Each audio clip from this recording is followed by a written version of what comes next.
Hey guys, tonight we're traveling back to one of the most glamorous, brutal, and utterly insane civilizations in human history, ancient Rome.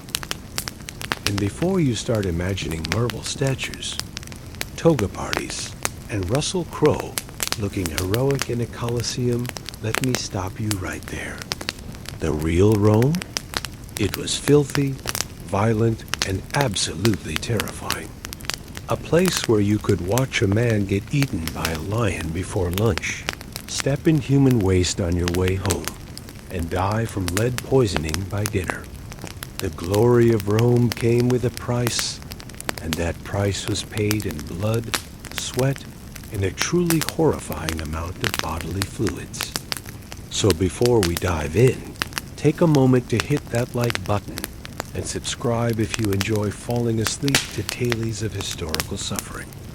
And drop a comment below telling me where you're listening from tonight. I love seeing which corners of the world are tuning in at 2 a.m. to hear about Roman sewage systems. It really warms my heart. Now, get comfortable. Adjust your pillows. Maybe grab a blanket. And let's ease into tonight's journey together.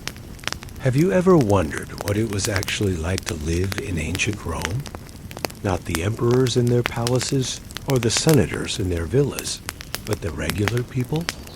The ones crammed into crumbling apartment buildings, dodging chamber pot contents thrown from windows, working until their bodies gave out? Did Romans brush their teeth? What did they eat when they couldn't afford exotic dormice and flamingo tongues? How did they survive summer without air conditioning in a city of 1 million people and zero deodorant? Could you handle watching gladiators kill each other for sport? Could you stomach the smell of a Roman street in August? And now, congratulations. You've just woken up in Rome. Around 100 AD, the empire is at its peak. The Colosseum is brand new. And you're not a senator. You're not a general. You're just another face in the crowd, a regular Roman, trying to survive another day in the greatest city on earth. The city that invented concrete, aqueducts, and feeding Christians to lions. Good luck. You're going to need it. You open your eyes in the darkness. For a moment, you're not sure if it's morning or the middle of the night because your apartment has no windows.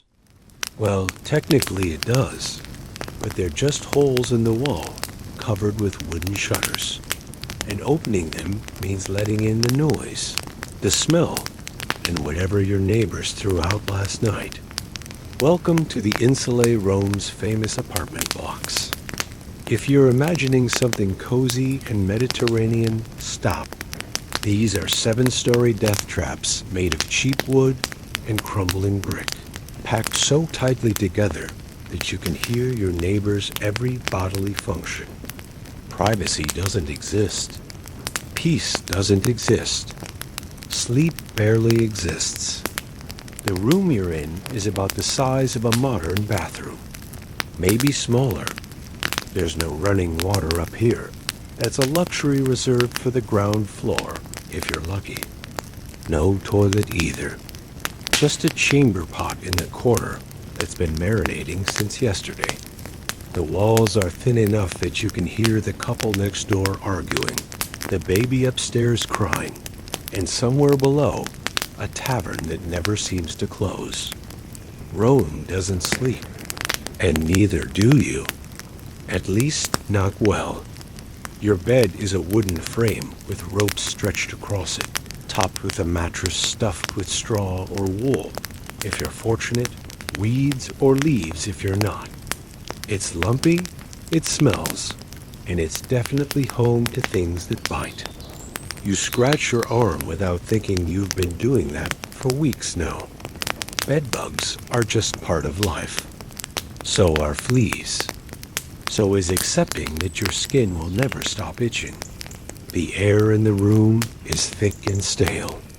There's no ventilation, no airflow, just the accumulated breath and sweat of everyone who's ever lived here. In summer, it's suffocating. In winter, it's freezing because there's no heating system. And lighting a fire in a wooden building is basically a death wish. The Great Fire of Rome happened for a reason.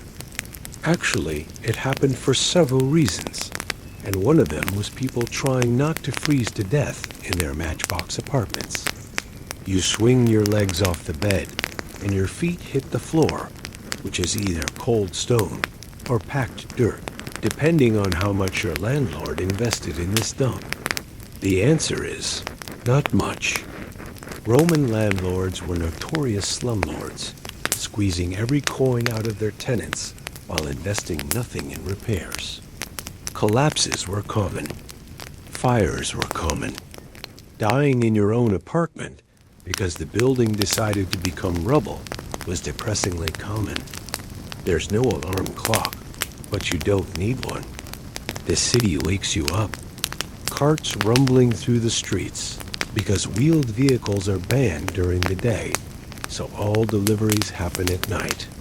Vendors shouting, dogs barking, the general chaos of a million people crammed into a space that was never designed for them.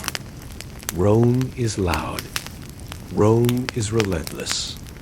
And your day has already begun, whether you like it or not. You grab your tunic from the hook on the wall, the same tunic you wore yesterday, and the day before, and probably every day this month. It's not clean. Nothing is clean, but it'll do. You take a breath, immediately regret it, and prepare to face another day in the eternal city. The city that will outlast empires. The city that might not outlast you. Nature calls. And in ancient Rome, answering that call is an adventure you never asked for. If you're hoping for a private bathroom, a flushing toilet, or even a door that closes, you're about 2,000 years too early. Roman toilets are public, communal, and absolutely unhinged by modern standards. Welcome to the latrine. Population, way too many. The public latrines of Rome are exactly what they sound like: large rooms with stone benches lining the walls, and holes carved into those benches at regular intervals. That's it. That's the toilet. You walk in, you find an open hole. You sit down next to a stranger, and you do your business while making small talk about the weather or the gladiator games. Privacy? Romans didn't understand the concept. Or maybe they just didn't care. Either way, you're about to get very familiar with your neighbors. The good news: there's running water. Sort of. A small stream runs beneath the seats, carrying waste away to the sewers below. The famous Cloaca Maxima Rome's Great Sewer is an engineering marvel. The bad news: it doesn't really eliminate the smell, and there's no toilet paper. Instead, you get the tersorium, a sponge on a stick, soaked in vinegar or salt water, shared by everyone in the latrine. Yes, shared. You use it. You rinse it in the channel at your feet, and you put it back for the next person. Let that sink in. Let it really sink in. That sponge has seen things you cannot imagine. If public latrines sound too civilized for you, don't worry, most Romans didn't bother. Chamber pots were the norm for anyone living above the ground floor. You did your business in a pot, and then you had a choice. Carry it down 7 flights of stairs to dump it properly, or just toss it out the window with a half-hearted warning shout. Most people chose option 2. Roman streets weren't just covered in animal waste. They were covered in human waste too. Walking through Rome required constant vigilance and very sturdy sandals. The wealthy had its slightly better private latrines connected to the sewer system, located in their homes. But even these weren't exactly pleasant. No ventilation meant the smell accumulated. And because the sewers connected directly to your toilet, sometimes things came back up. Rats, snakes, insects. There are recorded cases of flames shooting up through Roman toilets because of methane buildup in the sewers. Imagine sitting down for your morning constitutional and nearly getting roasted alive. That's Rome for you. Toilet graffiti was everywhere. Romans carved jokes, insults, and crude drawings into latrine walls. Apparently, even 2,000 years ago, humans couldn't resist the urge to write something stupid in the bathroom. Some things never change. So yes, the Roman toilet experience was public, smelly, occasionally dangerous, and always memorable. You wipe your hands on your tunic, because what else are you going to do? And head back out into the city. The worst part? That was probably the most peaceful moment of your day. You survived the toilet. Congratulations. Now it's time for breakfast, which in ancient Rome is less of a meal and more of an afterthought. Romans didn't really do breakfast the way we think of it. No eggs, no bacon, no coffee, just whatever was left over from last night, eaten standing up while you mentally prepare for the day ahead. For most Romans, breakfast means bread. Specifically, a piece of bread that's probably stale, possibly moldy, and definitely not artisanal sourdough. Roman bread was dense, heavy, and often mixed with sawdust or other fillers to stretch the grain supply.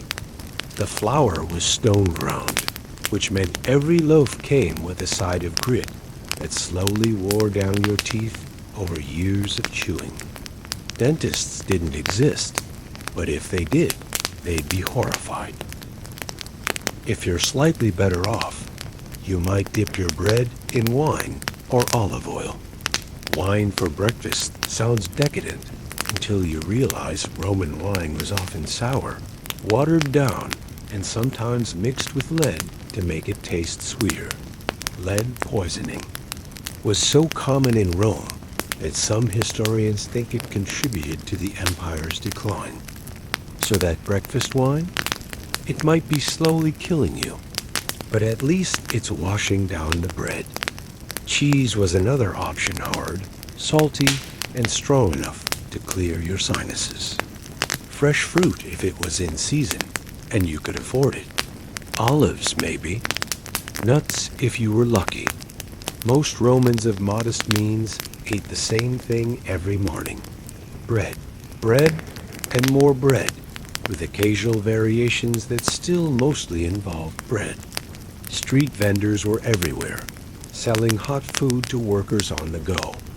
Thermopolia, the ancient Roman equivalent of fast food joints, lined the streets, offering porridge, stews, and various fried things to anyone with a few coins. The food was cheap, fast, and probably not something you wanted to think too hard about. What meat is this? Don't ask. Where did these vegetables come from? Best not to know. Is that a rat hair? Protein is protein.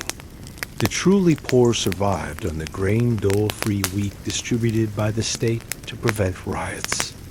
You'd take your grain, ration, grind it yourself if you were lucky enough to own a hand mill and make something resembling bread. Or you'd sell it and buy ready-made food from the Thermopolia, because not everyone had access to an oven. Most insulae didn't have kitchens, too much fire risk. So you ate what the streets provided, and you didn't complain. Take a moment to drop a comment below. What would you miss most about modern breakfast? I'm guessing coffee. Definitely coffee. Meanwhile, your Roman stomach is growling.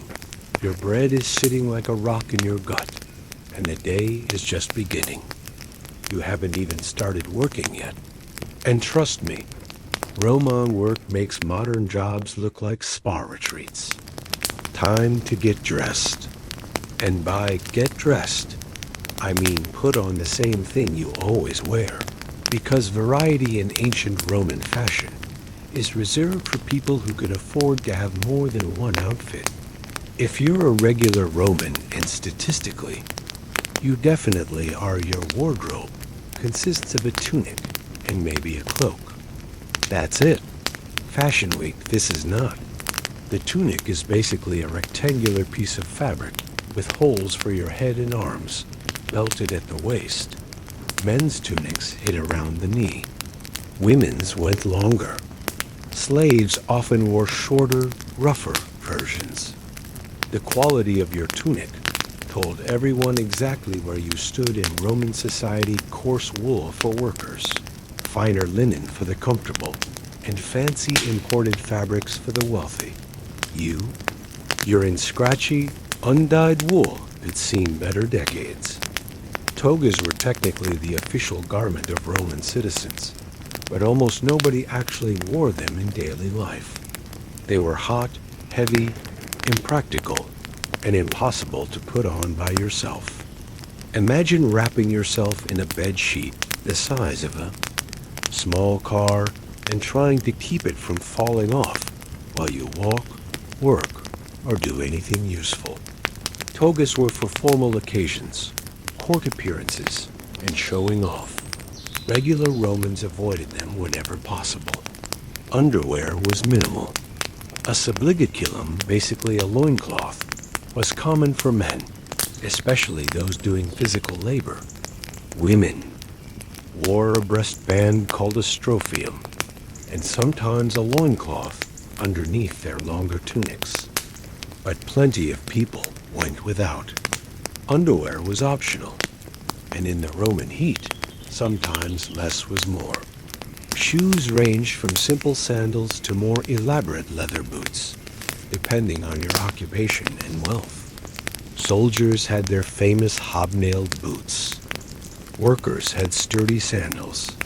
The poor often went barefoot, their feet toughened by years of walking on Roman streets that were basically obstacle courses of stone, filth, and abandoned garbage. Calluses were a survival mechanism. Clothing wasn't washed often. Water was precious. Laundry was labor-intensive. And fullers, the Roman equivalent of dry cleaners, used human urine to clean clothes. Yes, urine. They collected it in pots on street corners, let it age until the ammonia content was high enough, and then used it to bleach and clean fabric. Your toga was cleaned in someone else's pee. Try not to think about it too hard. In winter, you'd layer multiple tunics, a heavy cloak called a lacerna or pianula, maybe some leg wrappings if you were smart. Romans didn't have pants, they considered them barbaric, which seems insane when you're trying to survive a cold January in nothing but a wool dress and sandals. Northern Europeans wore pants. Romans mocked them for it. Romans also froze to death sometimes. Pride is a strange thing. Now you're dressed. You smell like wool, sweat, and whatever the fuller used to clean your clothes last month. Your tunic itches. Your sandals are already bothering you. And outside, the city of Rome awaits loud, chaotic, and completely indifferent to your comfort. Smile. Actually, don't. In ancient Rome, your teeth are a disaster waiting to happen, and there's almost nothing you can do about it. Dentistry, as we know, it doesn't exist. Toothbrushes don't exist. Fluoride definitely doesn't exist. What does exist is a lot of creative suffering and some truly questionable folk remedies. Romans cleaned their teeth with a combination of hope and whatever was available. Some used chew sticks twigs with frayed ends that sort of functioned like primitive toothbrushes. Others rubbed their teeth with cloth dipped in various substances: salt, powdered charcoal, ground up bones, or crushed oyster shells. The wealthy. might use tooth powders made from exotic ingredients, but the effectiveness was questionable at best. The real killer was diet and environment. That bread you ate for breakfast, full of grit from the stone mills that ground the flour. Every bite slowly wore down your enamel, leaving your teeth flat, sensitive, and vulnerable. Romans had some of the most worn-down teeth in history, not from sugar, but from sand in their food. The bread was essentially edible sandpaper. Cavities still happened, of course, and when they did, treatment options were limited. You could visit a tooth puller, often the same person, who cut hair or performed minor surgeries and have the offending tooth yanked out with metal forceps and zero anesthesia. You could try various pain remedies. Opium if you could afford it, strong wine if you couldn't, or just biting down on something and screaming. Some Romans drilled holes in their own skulls to relieve pressure from tooth infections. That's how bad the pain got. Folk remedies were abundant and mostly useless. Got a toothache? Try tying a live frog to your jaw, or burning a wolf's head and using the ashes as tooth powder, or rinsing with the blood of a tortoise 3 times a year under a full moon. Romans were desperate, and desperate people believed desperate things. Bad breath was universal. In a city with minimal oral hygiene, questionable water, and a diet heavy on fermented fish sauce, fresh breath was not a realistic expectation. Romans tried to mask it with herbs, spices, and scented pastes, but the underlying rot couldn't really be hidden. Kissing a Romain was probably an adventure in olfactory horror. The wealthy sometimes had gold wire, used to hold loose teeth in place, and early form of dental work that was more cosmetic than functional. Some had false teeth, carved from bone or ivory, wired to remaining teeth. These didn't work well, but they looked impressive enough to matter in Roman social circles. Not by middle age, most Romans were missing multiple teeth. By old age, many had none at all. Gum disease was rampant.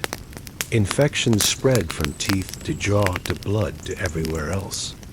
People died from toothaches. Not metaphorically, actually died from infections that modern antibiotics would clear up in days.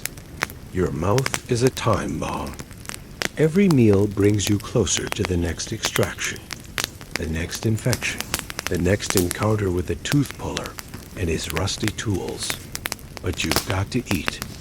So you keep chewing, keep hoping, and try not to think about what your smile will look like in 10 years. Now let's head to work. Because Roman labor makes your dental problems seem minor. Time to earn your keep. In ancient Rome, work isn't a career, it's survival. And unless you were born into money, your options range from exhausting to deadly, with very little in between. About 90% of Romans worked in agriculture, construction, manufacturing, or services. White-collar jobs didn't exist. Retirement didn't exist. You worked until you couldn't, and then you hoped someone would take care of you. They usually didn't.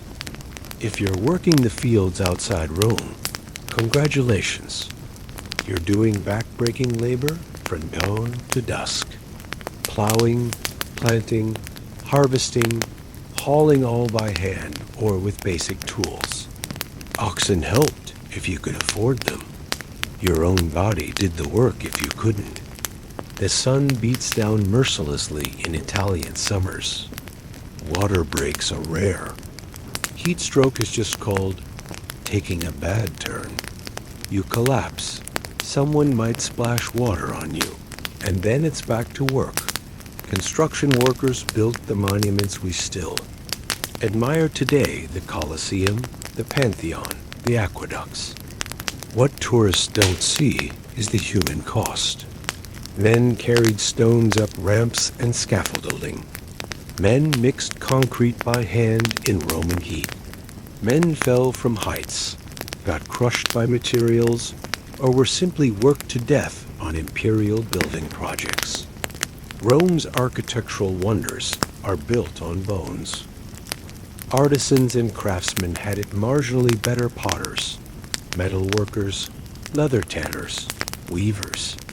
But these jobs came with their own hazards. Tanners worked with animal hides soaked in urine and feces. The smell was legendary. The chemicals ate away at their hands and lungs over time. Metal workers breathed fumes that slowly poisoned them. Potters inhaled clay dust until their lungs gave out. Every trade had a cost. Service workers staffed the thermopolia, the taverns, the bathhouses. Long hours on your feet, dealing with drunk customers, working in spaces that were hot, crowded, and poorly ventilated. If you were a woman in the service industry, harassment was constant and protection was non-existent. Your body was part of the job, whether you agreed or not. And if you're wondering about the comfortable jobs, the scribes, the teachers, the accountants, those existed. But they were rare and required education that most Romans couldn't access. You needed connections, patrons, and luck. Without them, you were stuck with your hands, your back, and whatever strength you had left. If you really want to help the channel grow, smash that subscribe button and hit the bell. Every subscriber helps more people discover these stories. And trust me, if you're enjoying this, your friends who can't sleep will enjoy it too. Meanwhile, your Roman workday stretches ahead 10, 12, 14 hours of labor. No lunch break. No overtime pay. No workers' compensation when you inevitably get injured. Just work, work, work until the sun goes down and you can finally stumble home to your insula. Too tired to do anything but collapse. At least you're free. Sort of. Because the alternative is so much worse. Here's the ugly truth about ancient Rome. The whole system ran on slavery. Every monument, every villa, every victory parade built on the backs of people who had no choice. Slavery wasn't a hidden shame in Roman society. It was the foundation. At the empire's peak, some estimates suggest 1 in 3 people in Italy was enslaved. 1 in 3. Let that number sink in. Slaves came from everywhere. Conquered peoples, prisoners of war, children sold by desperate parents, babies abandoned on trash heaps and picked up by slave traders. Piracy supplied the markets. Debt could enslave you. Being born to a slave mother automatically made you a slave. The system was self-perpetuating and absolutely brutal. Household slaves had it relatively better, working as cooks, cleaners, teachers, nurses, secretaries. They lived in their owner's home, ate their owner's food, and were sometimes treated almost like family. Almost, because at any moment, they could be sold, beaten, sexually assaulted, or killed at their owner's discretion. Roman law considered slaves property, not people. You couldn't murder a slave because you can't murder a table. Agricultural slaves had it worse. Working the latifundia, the vast estates that fed Rome, meant endless labor in the fields, often in chains. Overseers used whips freely. Food was minimal. Housing was whatever barn or shed was available. Many didn't survive more than a few years. They were worked to death and replaced with fresh bodies from the next conquest. Mining slaves had it worst of all. Sent underground to dig silver, gold, lead, and copper, they worked in darkness, breathing toxic dust until their bodies gave out. Average life expectancy in Roman mines was measured in months, not years. It was essentially a death sentence. Gladiators were slaves too owned by trainers, bought and sold, forced to fight for the entertainment of crowds who cheered their deaths. Some became famous, even beloved. But fame didn't equal freedom. They were still property, still owned, still disposable when they stopped winning. Sexual exploitation was endemic. Female slaves had no right to refuse their owners. Male slaves, too. Children were not protected. What happened inside Roman households stayed inside Roman households, and the law protected owners, not the enslaved. Freedom was possible, but rare. Some slaves were manumitted formally freed as a reward for loyal service, or because an owner wanted to appear generous. Freedmen could become citizens, start businesses, even grow wealthy.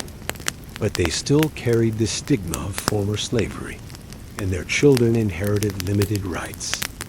Escape was the other option, and if caught, the punishment was branding, beating, or crucifixion. Spartacus's rebellion in 73 BC showed what happened when slaves fought back. 70,000 rose up. Rome crushed them. 6,000 survivors were crucified along the Appian Way, their bodies left to rot as a warning. The message was clear. Resistance was futile and fatal. So when you walk through Rome, remember that every stone was laid by someone who didn't choose to be there. Every meal you eat was likely prepared by hands that weren't free. Every comfort you enjoy was stolen from someone else's labor. That's the real glory of Rome, built on suffering, maintained by violence, and celebrated for 2,000 years by people who preferred not to think about the cost. Step outside your insula and into the streets of Rome, if you can call them streets. They're more like narrow canyons between towering buildings, barely wide enough for two people to pass, and absolutely crammed with humanity, animals, garbage, and chaos. Welcome to urban planning, Roman style. Rome was a city of 1 million people, squeezed into a space that couldn't comfortably hold half that. The streets were unpaved in most. Neighborhoods just packed dirt that turned to mud when it rained, and churned into dust clouds when it didn't. Stepping. Stones helped you cross without walking directly through the muck. But the muck was always there. Animal waste. Human waste. Rotting food. Dead things. The streets of Rome were an obstacle course, and losing meant ruining your sandals or worse. Wheeled vehicles were banned from the streets during daylight hours, too dangerous in the crowds. So all deliveries happened at night. This meant constant noise. Carts rumbling over stone, drivers shouting, goods being loaded and unloaded while everyone tried to sleep. Rome was loud during the day and louder at night. Silence was a luxury the city couldn't afford. Crime was everywhere. Pickpockets worked the crowds at markets, temples, and public events. Muggers lurked in alleyways, waiting for victims stupid enough to walk alone after dark. Gangs controlled certain neighborhoods. There was no police force, just private security if you could afford it, and your own fists if you couldn't. Violent crime was common and rarely prosecuted. If someone robbed you, your options were to catch them yourself or accept the loss. After dark, the streets became genuinely dangerous. No streetlights meant total darkness once you left the main thoroughfares. Taverns spilled drunk patrons into the night. Fights broke out over nothing. Bodies turned up in the morning stabbed, beaten, or just dead from exposure.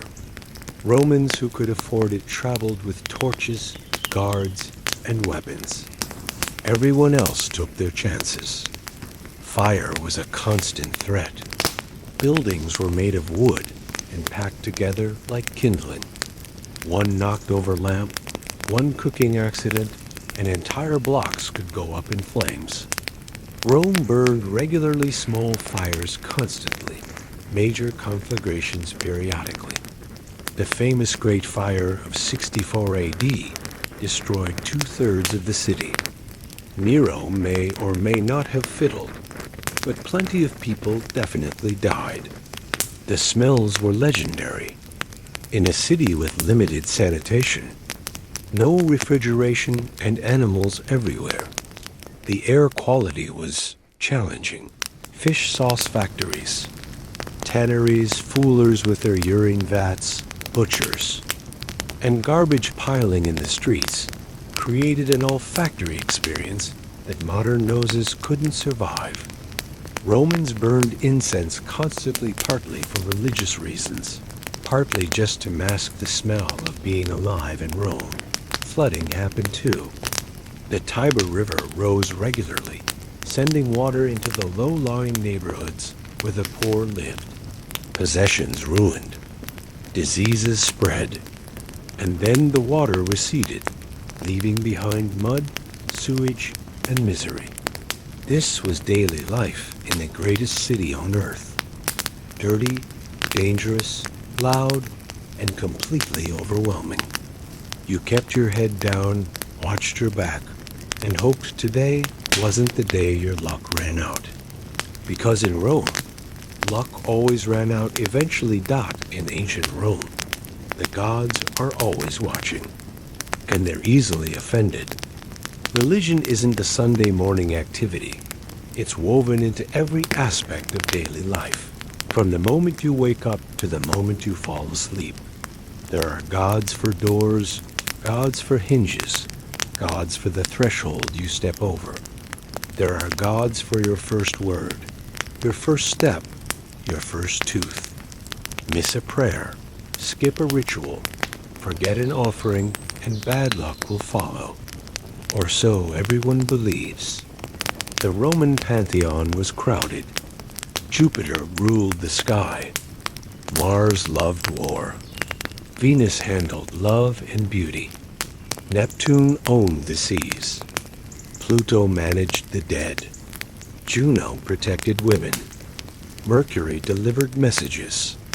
And those were just the big names. Below them were hundreds of minor deities, each with specific functions and demands. The Romans didn't take chances, they honored them all. Every home had a lararium, a small shrine to household gods and ancestral spirits. Every morning, the head of the household made offerings: wine, food, incense. Every meal included a portion for the gods. Every major decision required their blessing. Buy a house? Consult the gods. Get married? Consult the gods. Take a trip? Better sacrifice something first. Public religion was even more elaborate. Temples dominated Roman cities, each dedicated to a different deity. Priests performed rituals, read omens, and sacrificed animals on behalf of the state. Augurs interpreted the flight of birds. Haruspices examined animal entrails to predict the future. Nothing important happened without divine consultation. Sacrifices were constant. Bulls, sheep, pigs, birds killed, burned, and offered to the gods in exchange for favor. Major festivals meant mass slaughter. The smell of burning animal fat hung over Roman cities during religious holidays. Blood flowed in the temples. It was messy, smelly, and completely normal. The state religion demanded loyalty above all. Emperors were deified, literally worshipped as gods after death, sometimes even before. Refusing to honor the emperor's divine status was treason. This became a serious problem for Christians and Jews, whose monotheism clashed with Roman expectations. The famous persecutions weren't about theology. They were about loyalty. Worship whoever you want, Rome said, but worship our gods too. Refusing meant death. Superstition ruled daily life. Omens were everywhere. A bird flying the wrong direction meant disaster. A sneeze could cancel plans. Crossing a threshold with your left foot first invited bad luck. Romans wore amulets, performed rituals, and avoided certain actions on certain days. The calendar was full of unlucky dates when no business should be conducted. Magic was real, or at least everyone believed it was. Curse tablets were common, small sheets of lead inscribed with wishes for someone's downfall, buried near temples or thrown into wells. Want your rival to fail? Write his name on a tablet and ask the gods to ruin him. Want your ex to suffer? There was a curse for that. The magical underworld of Rome was dark, petty, and very, very busy. This was Roman faith, demanding, transactional, and absolutely inescapable. The gods were partners in every aspect of life. Fail them, and they'd fail you. At least that's what everyone believed. And in Rome, belief was everything. So you're sick. Maybe you drank the wrong water, ate the wrong thing, or just breathed the wrong air. In ancient Rome, illness is common, and medicine is basically an educated guess wrapped in superstition. Welcome to Roman healthcare, where the cure is often worse than the disease. Roman medical theory was built on the four humors blood, phlegm, yellow bile, and black bile. Good health meant balanced humors. Sickness meant imbalance. The solution? Restore balance through bloodletting, purging, and various interventions designed to drain whatever was supposedly excessive. Got a fever? Too much blood. Time to open a vein and let some out. Feeling melancholy? Excess black bile. Here come the laxatives. Bloodletting was everywhere. Doctors used lancets to nick veins and collect blood in bowls. Or they applied leeches, which attached to your skin and drank their fill. The theory was that removing blood removed disease. The reality was that weakening already sick patients often killed them faster. But the theory persisted for centuries. So clearly, everyone found it convincing. Surgery existed, but anesthesia did not really. Some doctors used opium, mandrake root, or massive amounts of wine to dull the pain. Others just told you to bite down on something and try not to scream too loud. Surgeons worked fast, not because they cared about your suffering, but because unconsciousness from blood loss meant they only had minutes to finish. Surgical tools were impressive. Honestly, scalpels, forceps, hooks, probes. Bone saws Roman surgeons had a toolkit that wouldn't look entirely out of place in a modern operating room. What they lacked was understanding of germs, infection, and sterilization. Tools were wiped clean between patients, maybe if the surgeon was conscientious. They weren't oiled. They weren't disinfected. The concept of infection being caused by microscopic organisms was nearly 2,000 years away. Folk remedies filled the gaps. Got a headache? Try pressing a hangman's rope against your skull. Epilepsy? Drink gladiator blood. It was sold outside arenas for exactly this purpose. Impotence? Plenty of options, most involving animal parts you don't want to think about. Romans were desperate for cures, and desperation breeds creativity. Before we move on, take a quick second to like this video if you're enjoying it. It really helps the channel grow and lets me know what kind of content you want more of. Plus, watching this in your recommendations is basically free sleep medicine. No leeches required. Military medicine was actually Rome's strongest point. Battlefield surgeons developed real skills in treating wounds, extracting arrows, and amputating limbs. They had to the army couldn't afford to lose trained soldiers to infections, if it could be avoided. Field hospitals called valetudinaria were established near legionary camps, staffed by medici, who specialized in trauma care. If you had to get medical treatment in Rome, getting injured in battle was ironically your best option. Mental illness was poorly understood and harshly treated. Conditions we'd now recognize as depression, schizophrenia, or PTSD were attributed to divine punishment, demonic possession, or moral weakness. Treatments included confinement, restraint, and prayers. Temples of Asclepius, the healing god, offered incubation sleeping in the temple and hoping the god would visit you with a cure in your dreams. Sometimes it worked, through placebo effect or simple rest.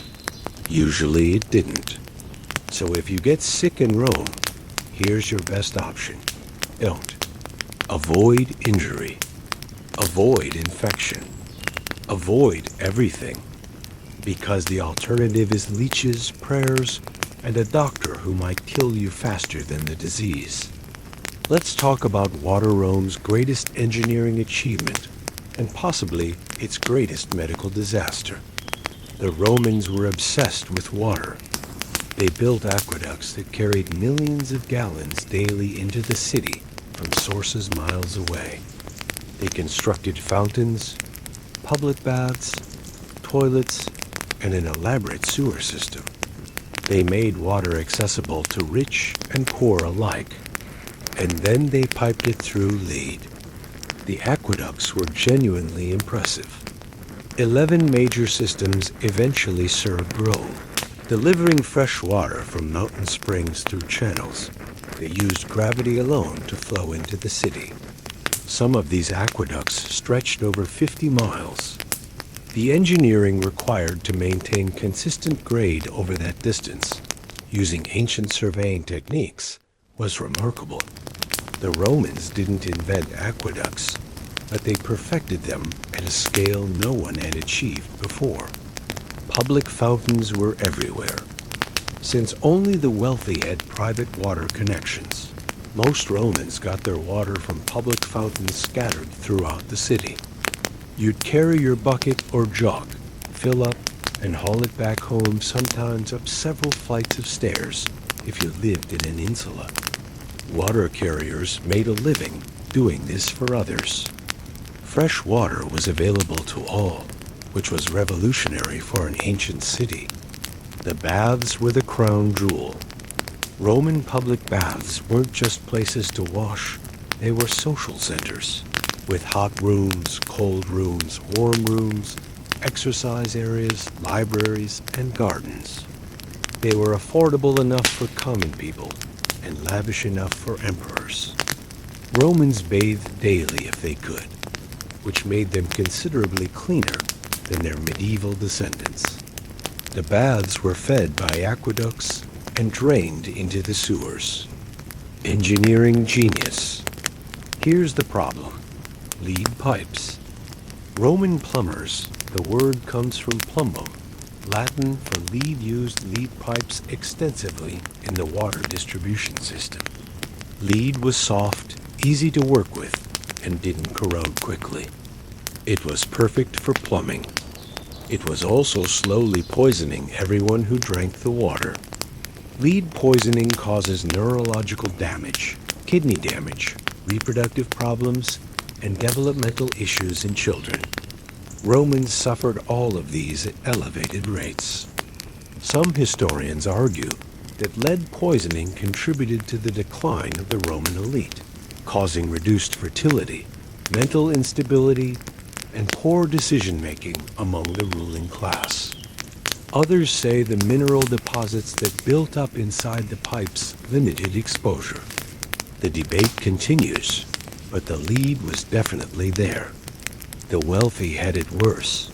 Ironically, they were more likely to have private lead pipes, more likely to drink from them constantly, and more likely to use lead-lined cookware and lead-based cosmetics.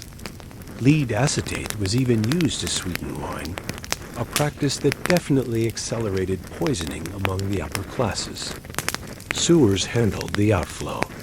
The Cloaca Maxima was one of the world's earliest sewage systems, draining waste from the city into the Tiber River. It worked well enough for waste removal, but it also meant the river became progressively more contaminated.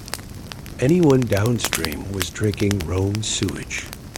So yes, Romans had access to water that was miraculous by ancient standards. They could bathe daily, drink from public fountains, and flush their toilets with running water. They just couldn't do any of it without slowly poisoning themselves. Progress has always come with trade-offs. Rome's trade-off was lead.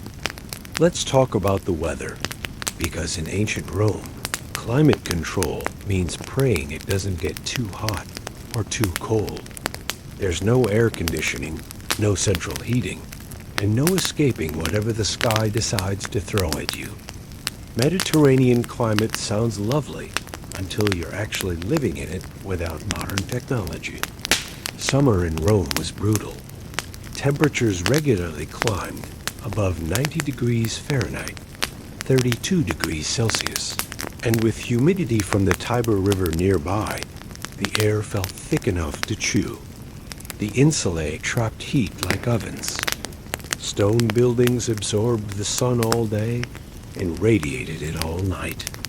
There was no escaping the heat. It was everywhere. Inescapable, relentless.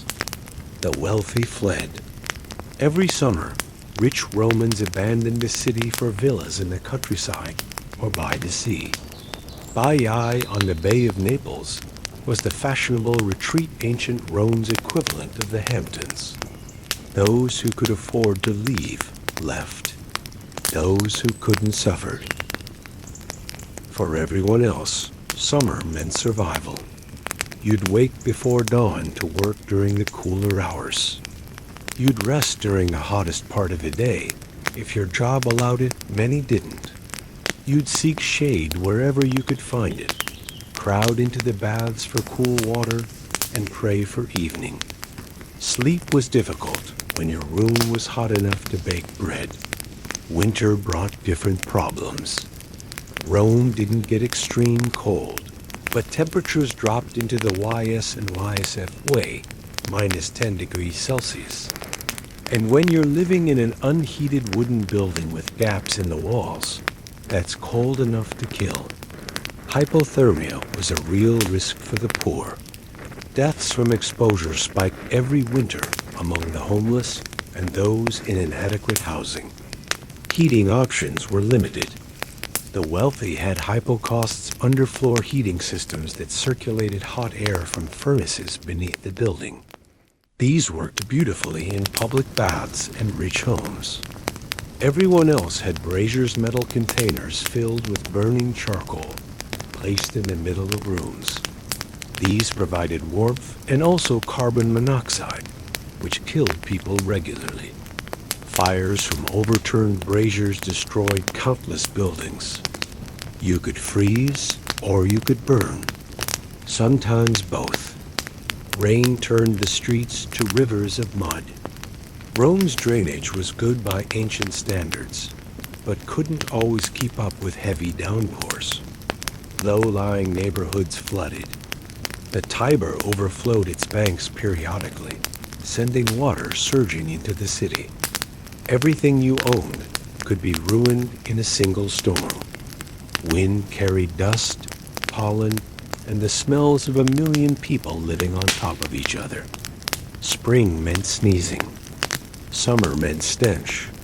Fall brought relief briefly. Winter brought despair. Romans wore wool year-round. It insulated against both heat and cold, which sounds logical until you're sweating through heavy fabric in August. The wealthy could afford lighter linen and silk.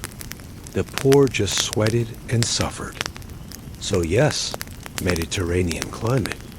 Beautiful in theory, murderous in practice. The weather didn't care about your comfort, your health, or your survival. It just was, and you dealt with it or you didn't. No forecast could save you. No AC unit would rescue you. Just endurance, prayers, and the hope that today wouldn't be the day the heat or cold finally won. If you thought being a Roman was tough, try doing it as a woman. Everything about ancient Rome was harder if you were female legally, socially, economically, physically. Women weren't citizens in the full sense.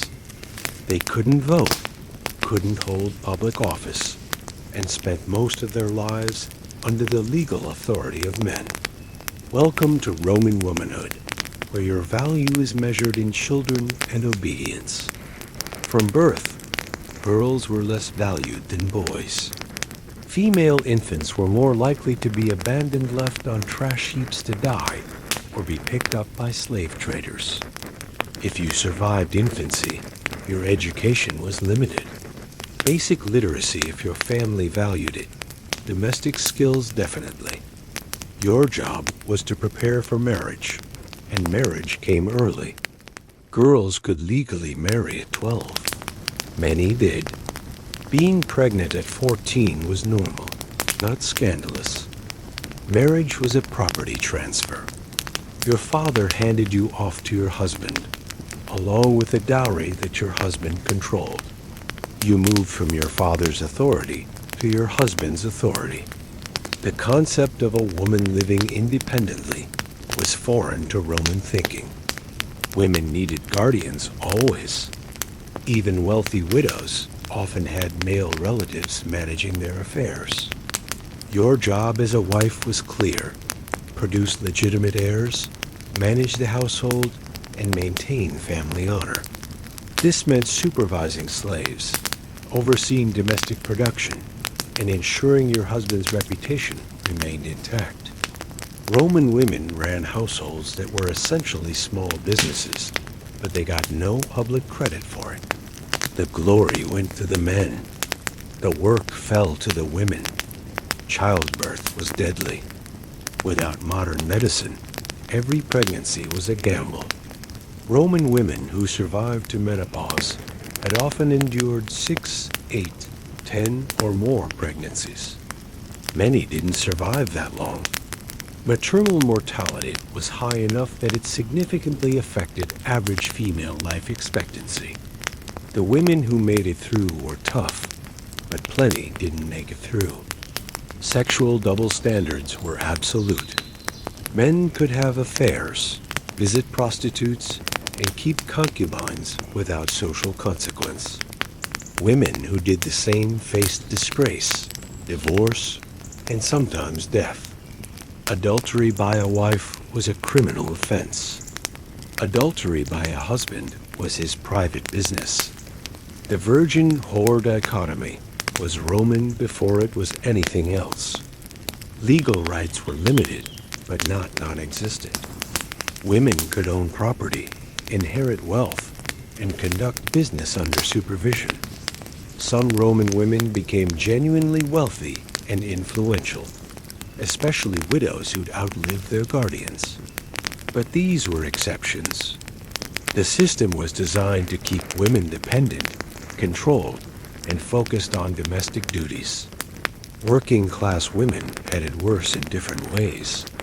They labored alongside men in shops, in markets, in taverns, but earned less and faced constant harassment. Slave women had no protections at all. Their bodies belonged to their owners, for labor and for anything else the owner wanted.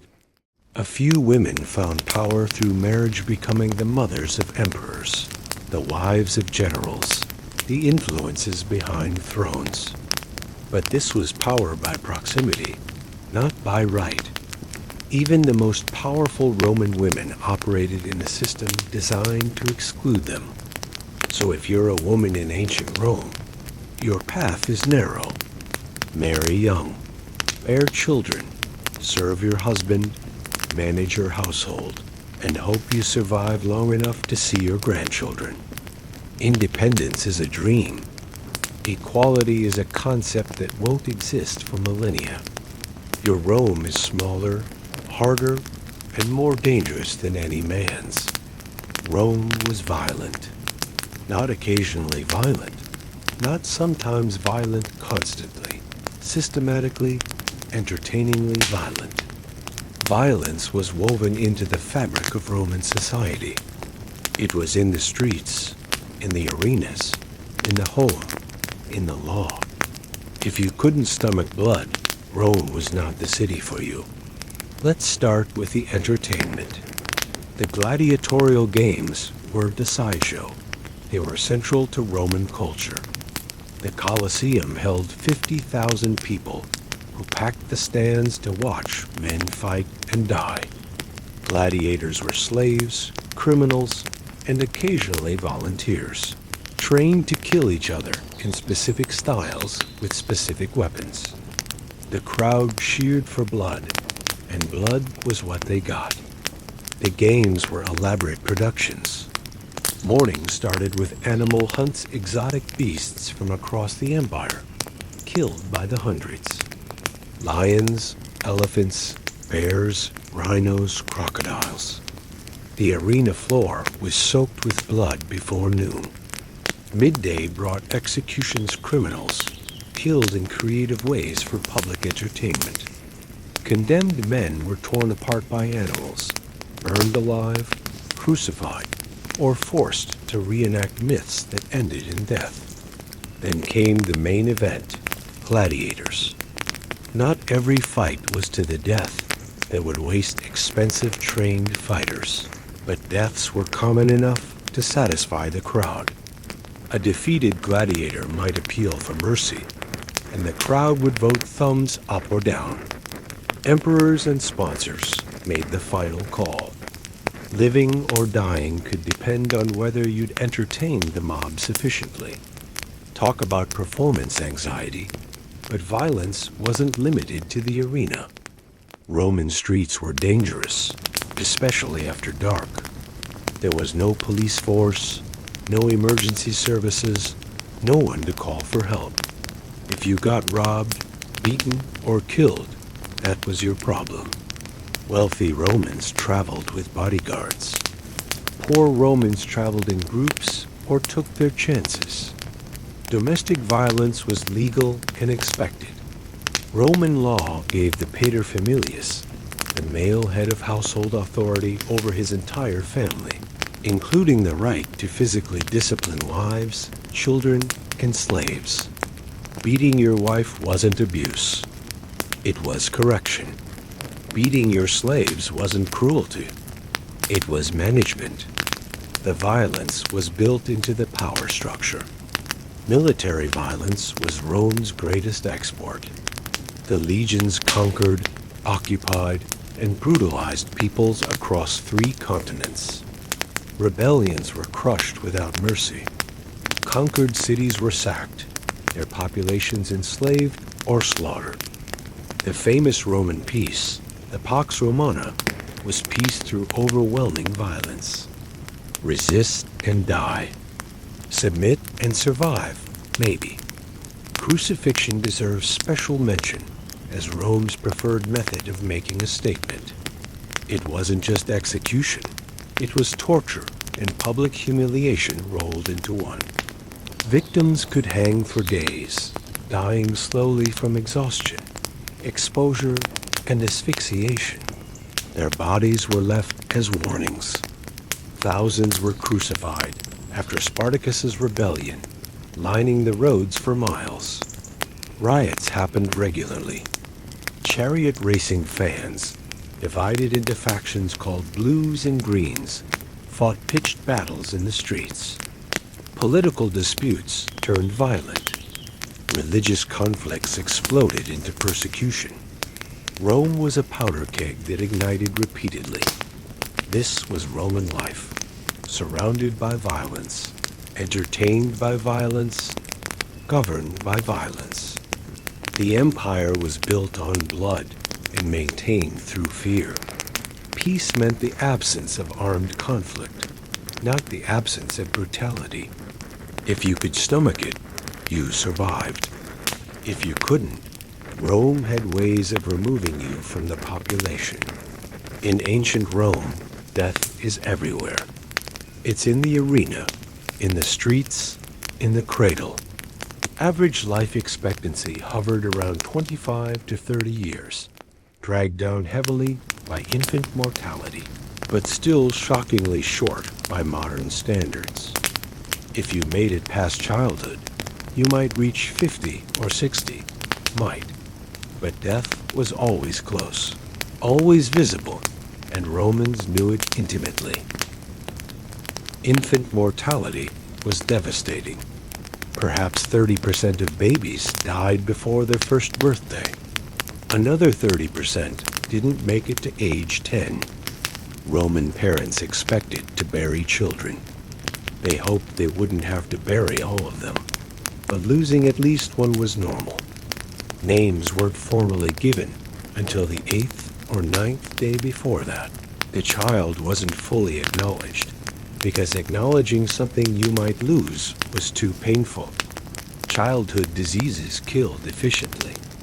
Malaria was endemic around Rome.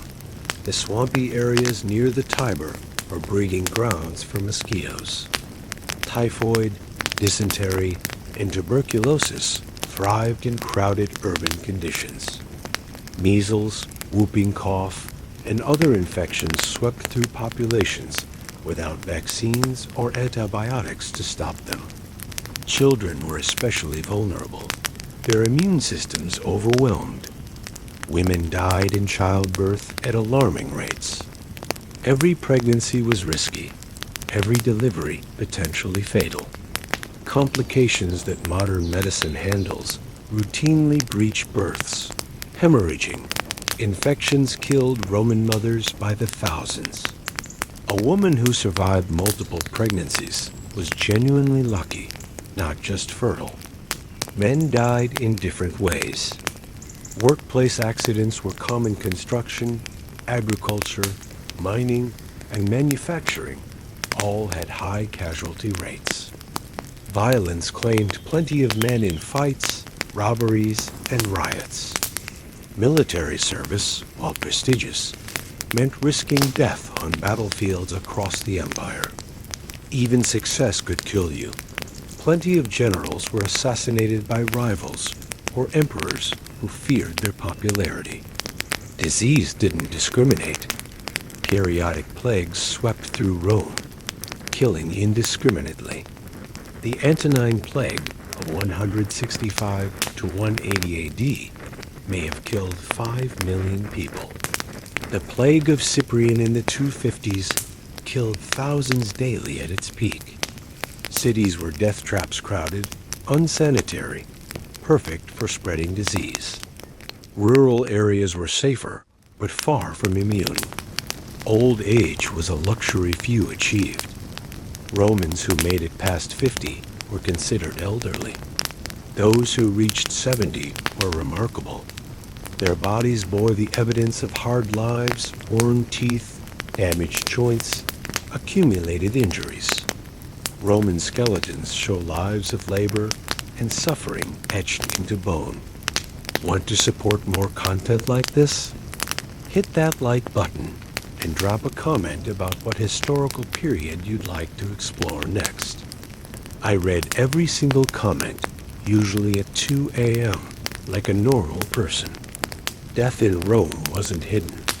Funerals were public processions through the streets.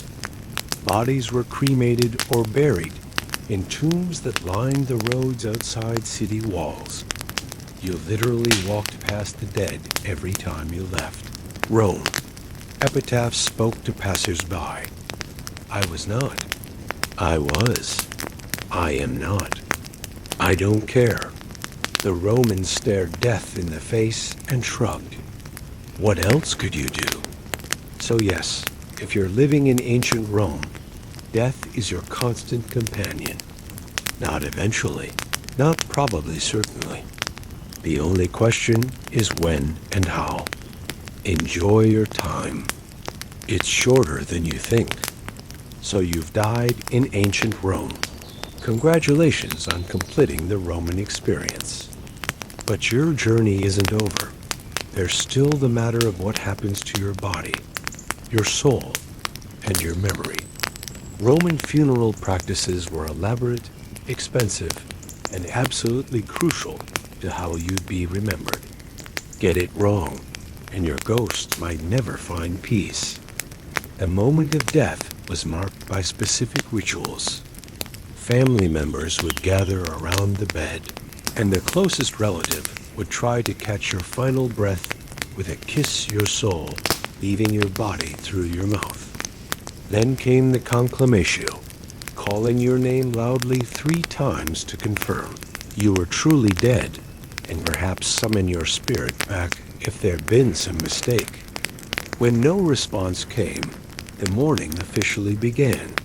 Bodies were washed, anointed with oils, and dressed in the finest clothes the family could afford.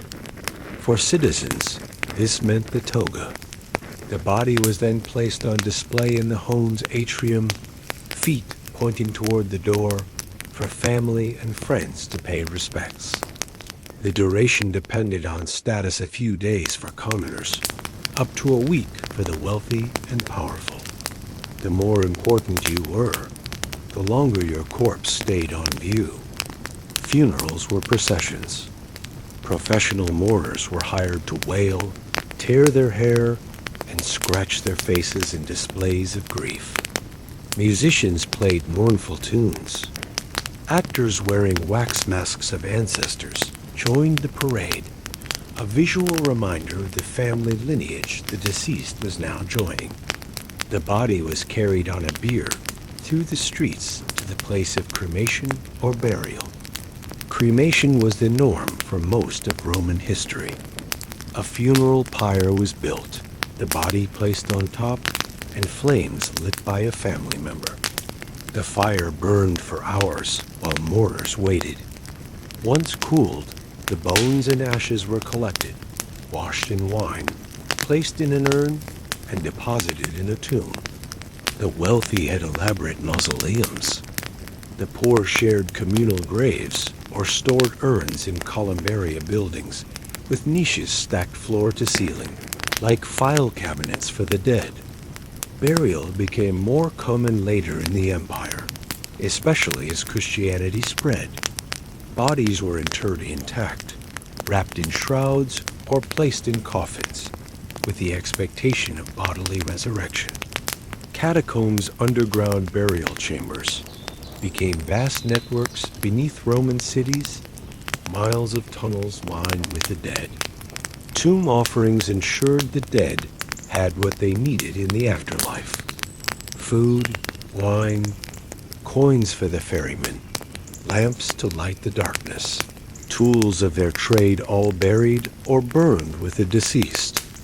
Romans visited tombs regularly, sharing meals with the dead at graveside, pouring wine into pipes that led into the burial chamber.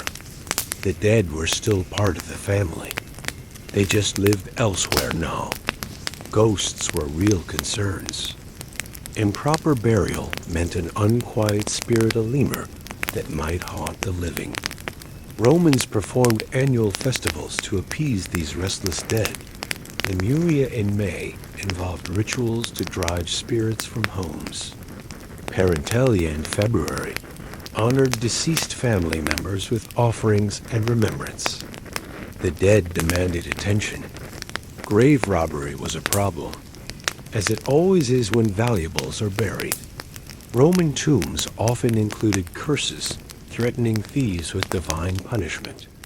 Laws prescribed severe penalties for disturbing graves. Neither deterrent worked perfectly. The dead were robbed regularly, their treasures stolen, their bones disturbed. So that's death, Roman style. Elaborate, expensive, and surprisingly social. Even in death, Romans remained part of the community, visited by the living, fed by their descendants, remembered in stone inscriptions that tourists still read 2,000 years later. Not a bad legacy, if you could afford it. The Romans had a saying, "Give them bread and circuses, and they'll never revolt." It was cynical, but accurate. Rome kept its massive population pacified through a combination of free grain and spectacular entertainment. If your life was miserable, and it probably was, at least you could watch gladiators kill each other for free. The games weren't just entertainment. They were social control. The Colosseum was the crown jewel. Completed in 80 AD, it could hold 50,000 spectators in tiered seating that reflected social hierarchy: senators at the bottom, slaves and women at the top. The arena floor was a marvel of engineering with trapdoors, elevators, and tunnels that allowed animals and gladiators to appear as if by magic. Naval battles were staged by flooding the arena. Elaborate sets recreated famous battles and myths. No expense was spared. A day at the games started early. Morning featured Venetians' animal hunts. Exotic beasts from across the empire were killed by trained hunters or pitted against each other. Lions versus tigers, bears versus bulls, elephants versus whatever could challenge them. The Roman appetite for exotic animals drove some species to local extinction. The arena demanded fresh attractions, and the empire delivered. Midday brought the executions. Criminals condemned to death were killed publicly in creative ways designed to entertain. Some were thrown to wild animals. Some were forced to reenact myths with lethal endings: Hercules burning alive, Orpheus torn apart by bears. Others were simply crucified, burned, or killed by gladiators. This was justice and entertainment combined. The crowd ate lunch and watched people die that afternoon. Featured the main event, gladiatorial combat. Fighters were matched by style, the heavily armed Murmillo against the net-wielding Retiarius, the dual-sword Demacharis against the lightly armored Threx. Matches were refereed, and not all ended in death, but blood was expected. The crowd's judgment determined whether a defeated gladiator lived or died. Mercy was possible, but far from guaranteed. Chariot racing rivaled gladiatorial games in popularity. The Circus Maximus held 250,000 spectators, a quarter of Rome's population, who packed the stands to watch teams race around the track at lethal speeds. Crashes were common and often fatal. Fans organized into factions: blues, greens, reds, whites, whose rivalries sometimes erupted into riots. Chariot racing was Rome's football, with all the passion and occasional violence that implies. Theater existed too, though it was considered less respectable than blood sports. Comedies and tragedies adapted from Greek originals. Mimes and pantomimes performed in the streets. Obscene farces that would make modern audiences blush. Actors were simultaneously celebrated and socially despised entertainers, but also outcasts. Public festivals punctuated the calendar. Saturnalia in December was a week of feasting, gift-giving, and social inversion. Slaves were served by masters. Gambling was legal. Everyone got drunk. Lupercalia in February featured nearly naked priests running through streets, whipping people with goat hide strips for fertility. Romans knew how to party, and they partied often. And through it all, the grain dole kept people fed. Free wheat for citizens, distributed monthly, ensuring no one starved badly enough to revolt. Bread and circuses, the Roman formula for social stability. Keep bellies full and eyes entertained, and the masses won't ask too many questions about who's really benefiting from the empire. It worked for centuries, until it didn't. Let's talk about food, because what Romans ate will either fascinate or disgust you, probably both. Roman cuisine ranged from simple survival fare for the poor to elaborate multi-course banquets for the wealthy. But whether you were eating bread and porridge or roasted flamingo, one thing united Roman tables: garum. And garum was disgusting. Garum was fermented fish sauce, and Romans put it on everything. Everything. They made it by layering fish guts, blood, and heads in vats with salt, leaving it to rot in the sun for months, and then straining off the liquid. The smell was so bad that garum factories were banned from city centers.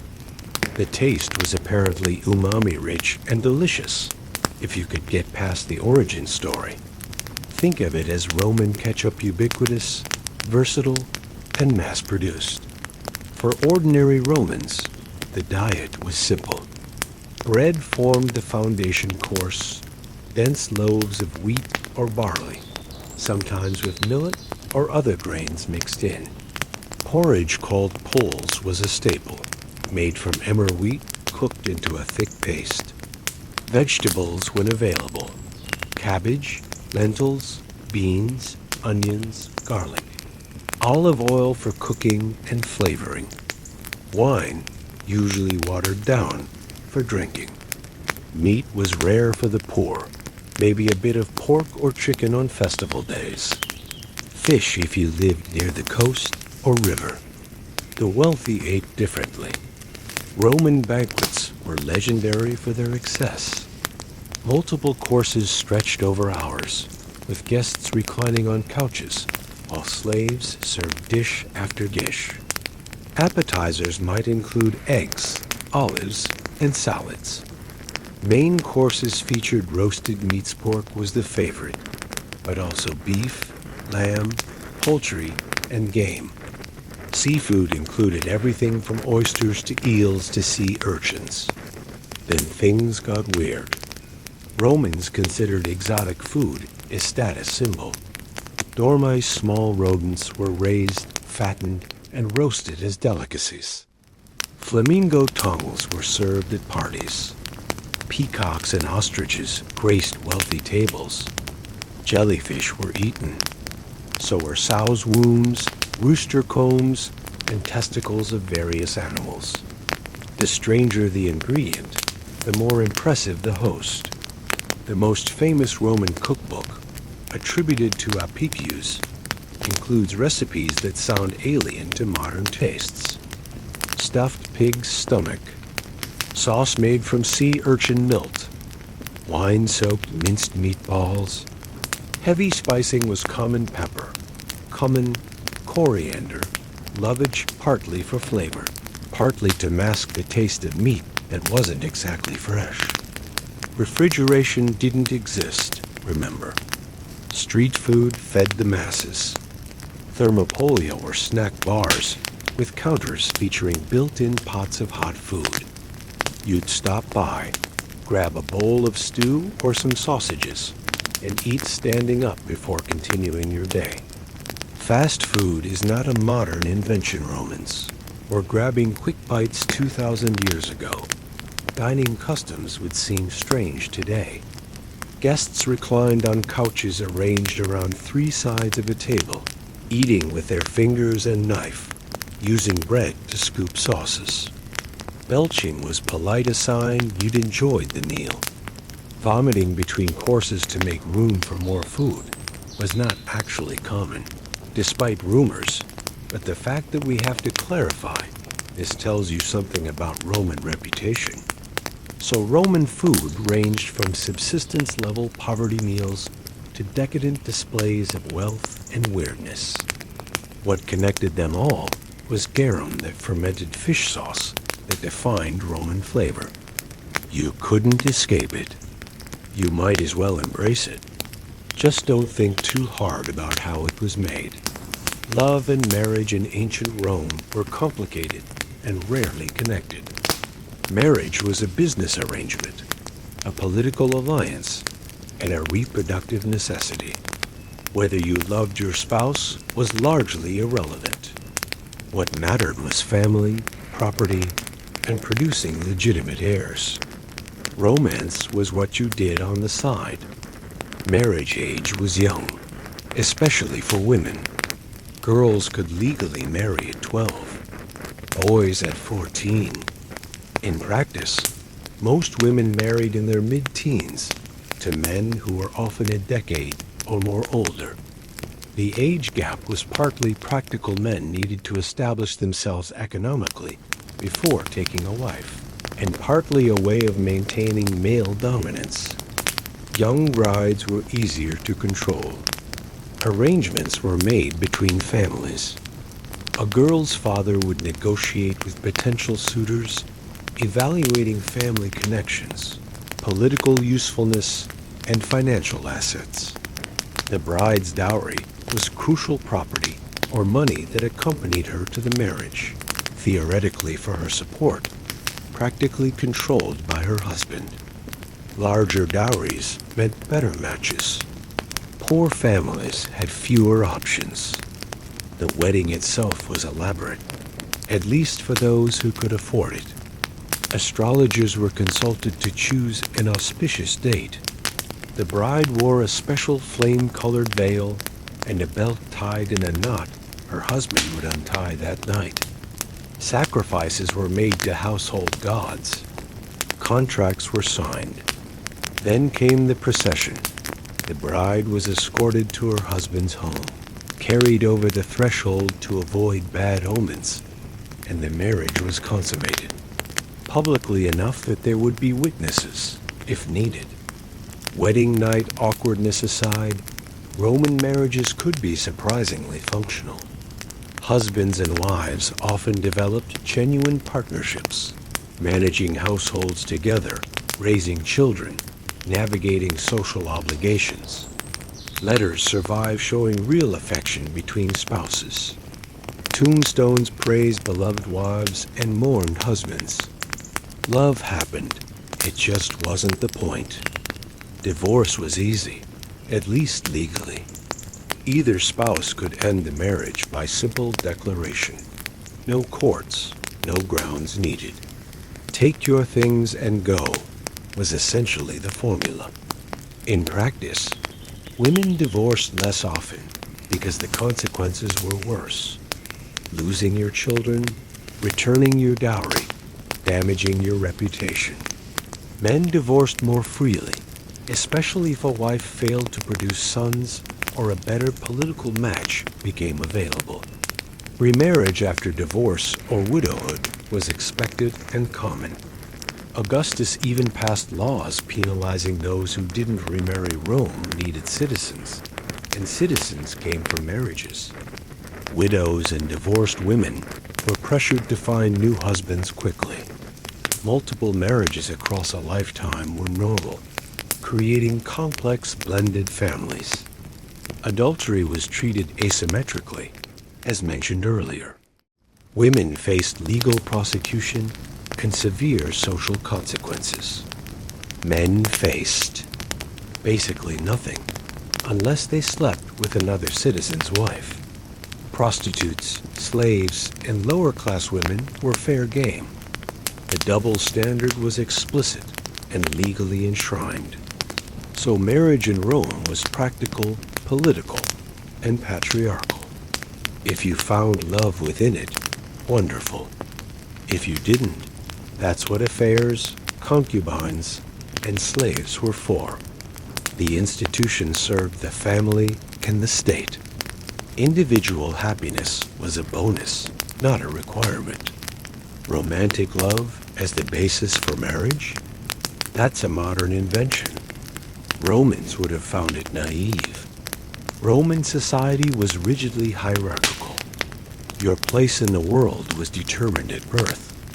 and climbing the ladder was nearly impossible. At the top sat the patricians, the ancient aristocratic families who traced their lineages back to Rome's founding. Below them, in descending order, came equestrians, plebeians, freedmen, and at the very bottom, slaves. Where you were born determined everything. What you could wear, where you could sit, whom you could marry, and how you could die. Patricians were old money. These families had been powerful since the earliest days of Rome, holding priesthoods, consulships, and land that had been in their families for generations. By the empire, their political power had faded. Emperors didn't like competition, but their social prestige remained. They set the fashions, threw the best parties, and looked down on everyone else. Equestrians were new money. Originally the cavalry class, they evolved into Rome's business elite merchants, bankers, contractors, tax collectors. They were wealthy, sometimes wealthier than patricians, but lacked the ancient lineage that conferred true aristocratic status. Equestrians could enter politics, serve in administration, and live lavishly. They just couldn't quite erase the smell of commerce from their names. Plebeians were everyone else, the vast majority of Roman citizens. Farmers, artisans, shopkeepers, laborers. They could vote in assemblies, serve in the legions, and theoretically rise through talent or luck. Some plebeian families did become wealthy and influential over generations, but most remained where they started, working, struggling, surviving. Citizens, yes. Powerful, no. Freedmen occupied an awkward middle ground. Former slaves who'd been manumitted. They were free, but marked. They couldn't hold office or vote in some assemblies. Their children could be full citizens, but they carried the stigma of servile origin. Some freedmen became spectacularly wealthy. One, Trimalchio, is immortalized in Roman literature as a vulgar nouveau riche throwing absurd parties. Success was possible. Acceptance by the elite was not. Slaves were property, as discussed earlier. No rights, no protection, no path forward except the hope of manumission. They did the work that Rome depended on: farming, manufacturing, domestic service, mining, construction. The empire couldn't function without them. It also couldn't see them as fully human. Mobility was possible, but rare. A soldier could rise through the ranks, earn citizenship, accumulate wealth, and retire to respectability. A talented slave could be freed, start a business, and make a fortune. An ambitious plebeian could enter politics through military service or patronage. These success stories existed. They were also exceptional enough to be notable. The system was reinforced through visible markers. Clothing signaled status-only senators could wear togas with broad purple stripes, equestrians narrower ones. Seating at games and theaters was assigned by rank. Laws specified who could eat what, wear what, live where. The hierarchy wasn't hidden. It was advertised. Being a good Roman meant accepting your place. Challenging the social order was dangerous. Uppity slaves were beaten. Overly ambitious citizens destroyed. The system worked because everyone either benefited from it or was too oppressed to resist it effectively. 2,000 years later, we recognize how unjust it was. At the time, it simply was. Romans had a complicated relationship with animals. They worshipped some, ate others, watched many die for entertainment, and lived with vermin that defied all attempts at control. From sacred geese to arena lions to the rats in your grain supply, animals were everywhere in Roman life. whether you wanted them there or not. The games demanded animals by the thousands.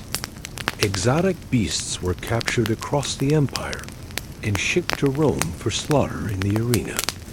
Lions from Africa, bears from Germania, elephants from India, tigers from Persia, rhinos, hippos, crocodiles, leopards. If it was impressive and dangerous, Romans wanted to watch it die. Augustus boasted of exhibiting 3,500 animals in 26 shows. Trajan's games celebrating his Dacian conquest featured 11,000 animals killed over 123 days. The appetite was insatiable.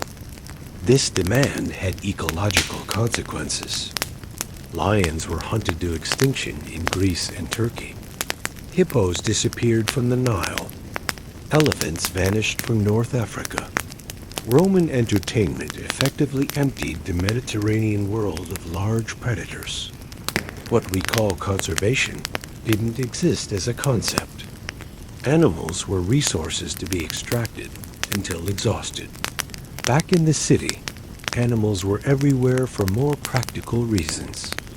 Horses and mules pulled carts and carriages. Oxen powered mills and hauled heavy loads. Dogs guarded homes and shops. Cats hunted mice, though they were less common in Rome than in Egypt, where they were venerated. Chickens, geese, and ducks provided eggs and meat. Urban agriculture kept livestock within city limits. Want to take a quick moment to thank everyone who's made it this far into the video. If you're still listening, you're exactly the kind of person this channel is made for. Drop a comment letting me know you made it to the animal section. It always makes me smile seeing how far people get before falling asleep. Sacred animals held special status. Geese at the Temple of Juno on the Capitoline Hill famously saved Rome from a Gallic invasion in 390 BC by honking an alarm when attackers tried to climb the walls at night. After that, geese were venerated, fed at public expense, and carried in procession annually. Dogs, by contrast, were ritually sacrificed for failing to bark a warning. Vermin were the uninvited guests you couldn't evict. Rats infested granaries, spreading disease and destroying food supplies. Mice were everywhere. Bedbugs plagued homes regardless of cleanliness. Fleas hopped from animal to human freely. Lice were so common that picking them off was a normal social activity. Slaves spent hours grooming their owners. You couldn't escape pests. You could only manage them. Exotic animals became status symbols for the wealthy. Peacocks strutted in villa gardens. Parrots repeated phrases for guests' amusement. Monkeys were kept as pets. Fish ponds called piscinae were stocked with exotic species eels trained to come when called. Fish that recognized their owner's voice. Romans loved showing off their menageries. Working animals were worked to death. Mules in mines, horses in transport, oxen in agriculture used until they collapsed and then replaced. Sympathy for working animals was limited. They were tools, not companions. Their suffering was simply the cost of getting things done. So Roman animals lived, died, entertained, infested, and occasionally saved the city. Some were worshipped. Some were exterminated. Most were simply used. The relationship was practical, exploitative, and completely unsentimental. Just another aspect of Roman life that would horrify modern sensibilities. Roman justice was efficient, brutal, and absolutely not fair. The law existed, was relatively sophisticated, and influenced legal systems for millennia. But the application of that law depended entirely on who you were. Citizens faced different penalties than foreigners. The wealthy got better treatment than the poor. And slaves? Slaves weren't really part of the justice system, except as property or as subjects of torture. Crime was common in a city of Rome's size. Theft, robbery, assault, murder, all the classics. There was no police force in the modern sense. The vigils patrolled streets at night, but were primarily firefighters. The urban cohorts maintained order during the day, but were more military than law enforcement. Crime prevention was essentially your own responsibility. If you were robbed, you could pursue the thief yourself, hire someone to do it, or accept the loss. Punishment varied by crime and by criminal. For citizens convicted of minor offenses, fines and exile were common. More serious crimes brought harsher penalties. Forced labor, confiscation of property, loss of citizenship. Capital punishment existed, but was relatively rare for citizens, and even when sentenced to death, a citizen could often substitute exile. Non-citizens and slaves faced a different system entirely. Corporal punishment was routine beatings, flogging, mutilation. Capital punishment came in creative forms. Crucifixion for slaves and the lower classes, burning alive for arson, drowning in a sack with animals for parricide. The death penalty wasn't just about execution. It was about spectacle and suffering. Crucifixion deserves special mention as Rome's signature punishment. Reserved for slaves, pirates, and non-citizens, it was designed to maximize pain and humiliation. Victims were stripped, beaten, forced to carry their crossbeam to the execution site, and then nailed or tied to the cross. Death came slowly, sometimes over days, from exhaustion, exposure, and asphyxiation. Bodies were left as warnings. The legal process itself favored the powerful. Professional advocates argued cases in courts, but their quality depended on what you could afford. Judges could be bribed. Witnesses could be bought. The wealthy had access to better representation, better venues, and better outcomes. Justice was for sale, and the price was high dot. Evidence gathering was different. Slaves couldn't testify in court except under torture, the logic being that slaves would only tell the truth under duress. So if you needed a slave's testimony, you first had to torture them. If you tortured a slave too severely and they died, you compensated the owner. The slave, of course, had no recourse. Imprisonment as punishment barely existed. Jails were holding cells where you waited for trial or execution, not places you served sentences. Long-term incarceration made no sense to Romans. Why feed and house criminals when you could execute, exile, or enslave them? Some crimes carried specific punishments. Vestal virgins who broke their vows of chastity were buried alive. Traitors were thrown from the Tarpeian Rock. Murderers could be sentenced to face their victim's family, who might choose their method of death. Roman justice believed in fitting punishment to crime in very literal ways. So Roman law was influential, important, and wildly unjust by modern standards. If you were wealthy and well-connected, you could navigate the system effectively. If you weren't, justice was whatever the powerful decided to impose on you. 2,000 years of legal development later, we still haven't entirely escaped that pattern. Fire in Rome had a complicated relationship.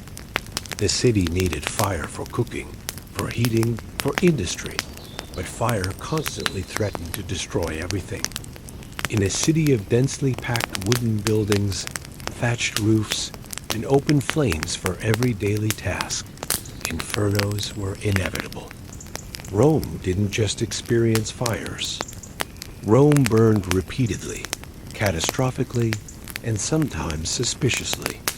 The Great Fire of 64 AD remains the most famous. It started near the Circus Maximus on July 18th, spread for 6 days, died down, then reignited and burned for 3 more.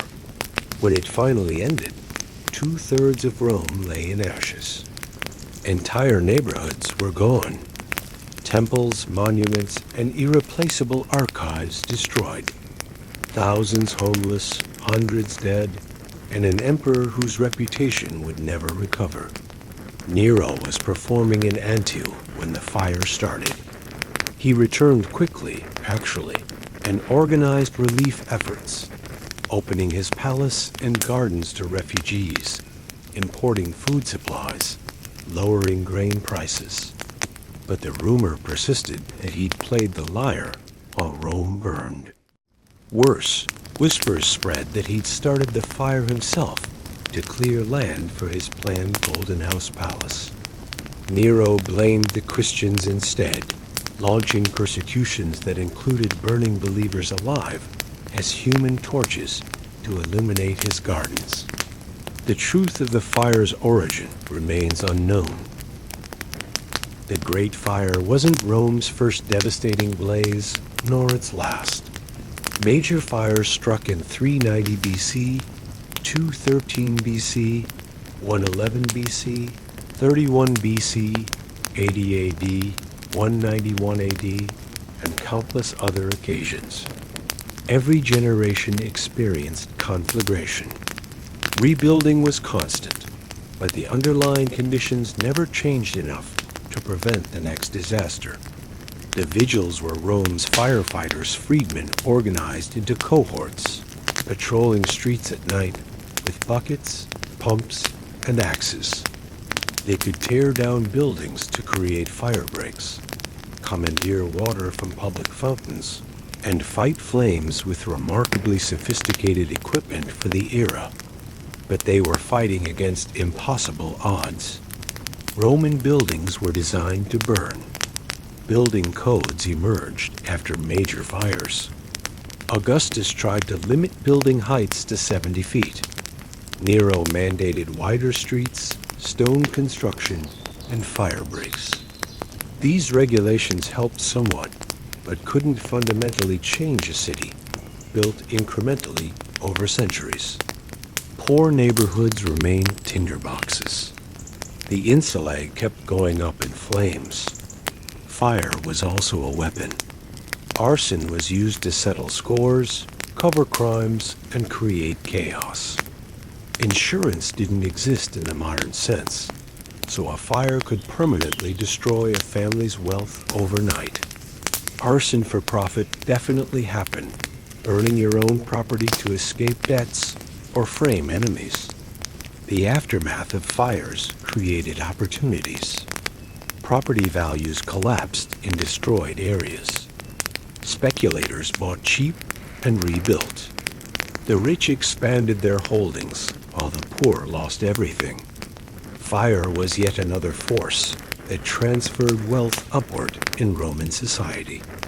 Living with fire meant constant vigilance, keeping flames away from flammable materials, storing water nearby, knowing your escape routes.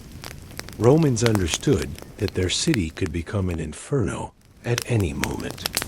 They built temples to Vulcan, god of fire, and prayed. They established the vigils and hoped. They watched their city burn and rebuilt. Because Rome always rebuilt. Fire destroyed, but couldn't end the eternal city. What flames consumed, Roman determination reconstructed. Until the next fire, anyway. Disease was Rome's constant companion.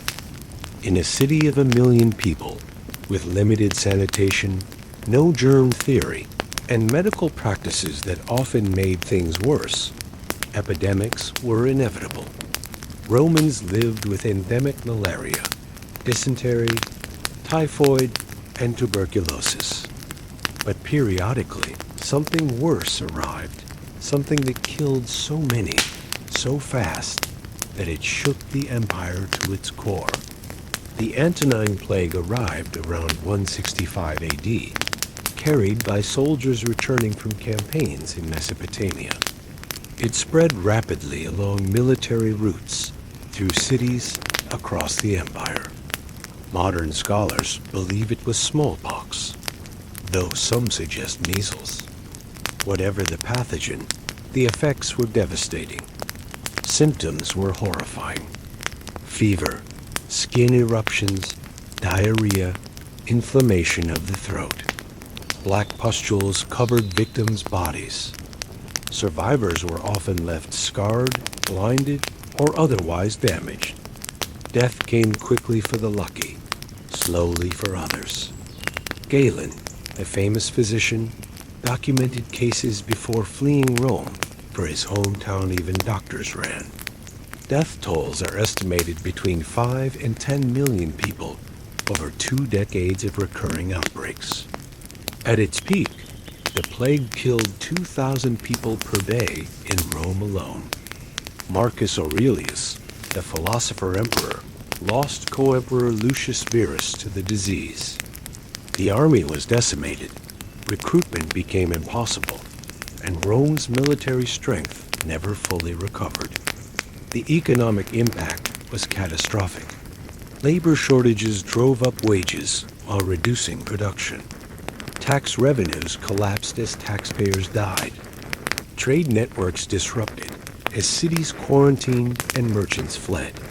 Abandoned farms meant agricultural decline. The plague didn't just kill people, it wounded the systems that kept the empire functioning. Roman medicine was helpless. Bleeding, purging, burning incense, prayers to Apollo, the healing god, none of it worked.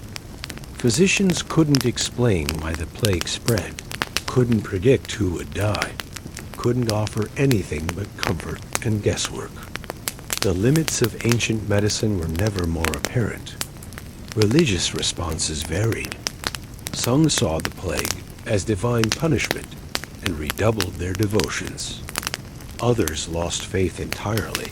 If the gods couldn't protect them, what good were the gods? Christianity gained converts by offering explanations, divine testing, and community support. Christians were supposed to care for the sick, even at risk to themselves. The plague accelerated religious change already underway. The plague returned in cycles. Just when things seemed to recover, another wave would strike.